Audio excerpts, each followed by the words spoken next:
Satu hari, tokoh besar bernama Imam Hasan Al-Basri tengah berjalan di pasar kota Basrah. Datang seseorang lalu bertanya kepada beliau, "Ya Aba Ishaq," wahai Abu Ishaq, panggilan buat Imam Hasan Al-Basri. Katanya dalam Quran itu, "Ud'uni astajib lakum." Berdoalah kepadaku, aku akan jawab doamu. Mintalah kepadaku, aku akan penuhi permintaanmu. Begitu janji Allah dalam Quran. Lah kami ini, kata si orang tadi, sudah lama berdoa kepada Allah. Sudah banyak kali kami memohon kepadanya. Wah, kok sampai sekarang doa kami nggak dijawab-jawab, nggak pernah dikabulkan. Ini bagaimana?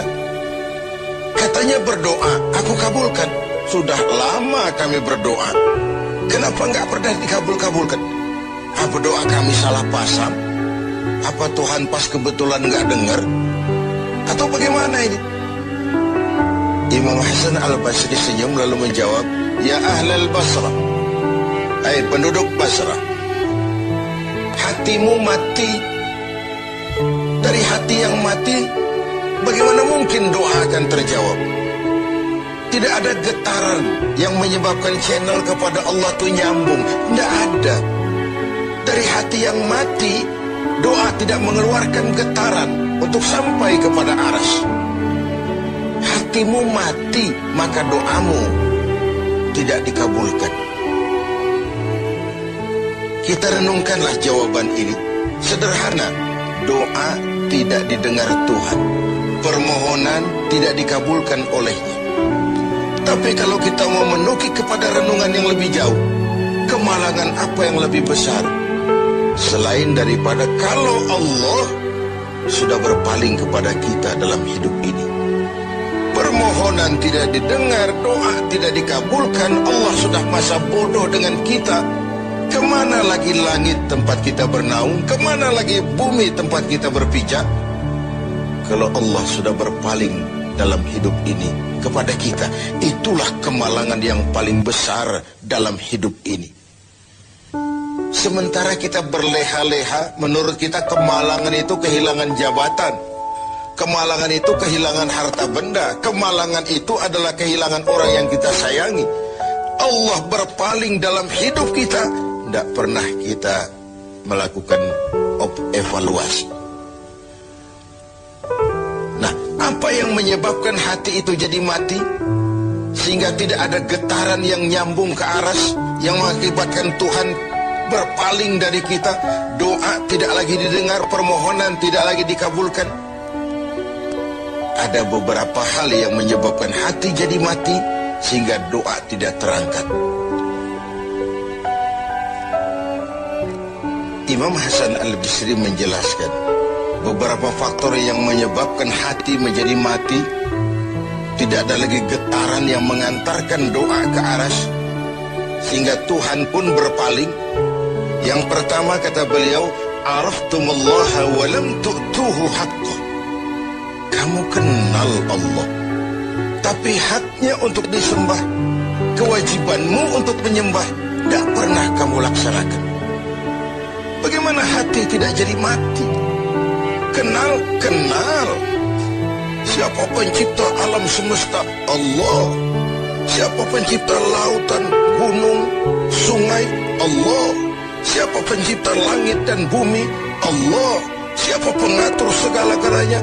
Allah. Salat apa tidak? Tergantung kebutuhan.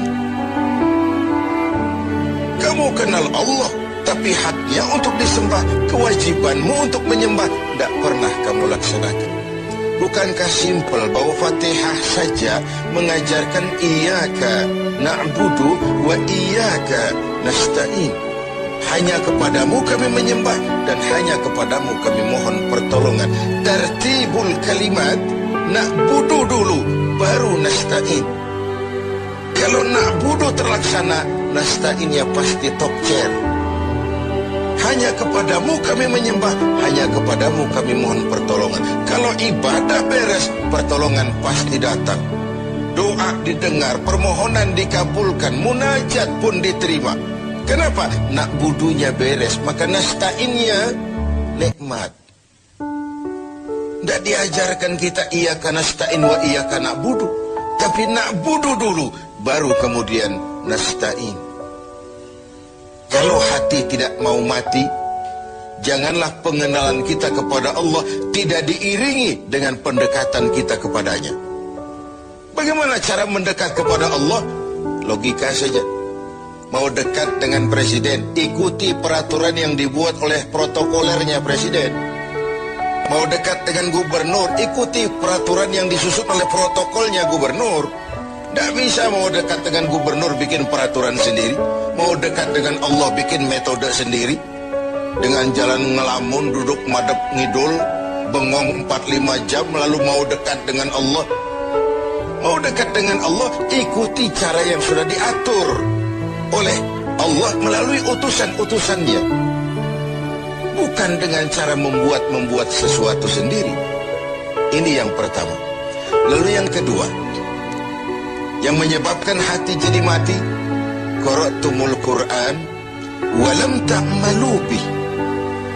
Kamu baca Al-Quran, kamu dengungkan Al-Quran, kamu sanjung Al-Quran, walam ta'malu bih, tapi isinya, ajarannya tidak pernah kamu laksanakan. Isinya, ajarannya sering malah diinjak-injak. Bukankah kita hidup di satu zaman di mana tuntunan sudah menjadi tontonan, dan tontonan sering dianggap sebagai tuntunan? Bukankah kita hidup di satu masa di mana orang yang jujur dikhianati dan pengkhianat malah diberikan amanah? Bukankah zaman ini sudah terjadi pergeseran nilai yang sedemikian rupa? Kita baca Al-Quran, kita musabakohkan pula bacaannya, tapi isinya, ajarannya tidak pernah kita laksanakan. Bahkan nyaris sering kita injak-injak. Hati jadi mati. Sama dengan kalau kita dikirimi surat oleh seseorang yang sangat kita kagumi. Kita baca surat itu siang malam. Kita ceritakan kepada orang, saya dikirimi surat oleh orang yang sangat saya kagumi. Tapi perintah yang ada dalam surat itu tidak pernah kita laksanakan. Saya percaya betul yang kirim surat mesti marah. Kau baca itu penting supaya kau ngerti apa isinya, tapi setelah kau ngerti, mau ya laksanakan. Begitu Al-Quran diturunkan kepada kita, kamu baca Al-Quran, tapi isinya tidak pernah kamu amalkan. Bagaimana hati tidak akan menjadi mati karenanya? Pemirsa TV7 yang berbahagia, yang ketiga penyebab hati itu menjadi mati, akaltum ni'mata rabbikum walam tashkurulah. Kamu makan nikmat Tuhanmu, tidak pernah kamu bersyukur kepadanya. Ikan Tuhan di laut itu tiap hari diciduki, tapi Tuhannya diabaikan. Tidak pernah sesaat pun dalam hidup ini nikmat Allah pernah berhenti. Sejak kita bangun tidur sampai kita tidur kembali, bahkan tidur itu sendiri. Dari sekian nikmat yang kita tidak akan pernah sanggup menghitungnya, Tuhan cuma minta syukuri nikmat itu. Kalau kau syukuri, aku tambah. Kalau kau ingkar, azabku itu pedih. Tiap hari kau makan nikmat Tuhanmu, akaltum ni'mata rabbikum. Kau makan nikmat dari Tuhanmu, walam tashkurulah, tapi kepadanya kamu tidak pernah bersyukur. Baik syukur dalam bentuk ucapan, lebih-lebih syukur dalam bentuk perbuatan. Karena kalau syukur ucapan semua bisa. Alhamdulillah, terima kasih Tuhan, puji syukur, terima kasih Tuhan. Tapi perbuatannya sering tidak sinkron dengan ucapannya. Kalau saya diberikan harta oleh Allah, mulut saya tidak pernah berhenti. Alhamdulillah Tuhan, terima kasih dikasih harta. Tapi pelitnya 17 setan. Rasanya orang itu baru syukur perbuatan, baru syukur ucapan, belum syukur perbuatan. Karena syukur perbuatan artinya mempergunakan suatu nikmat sesuai dengan kehendak.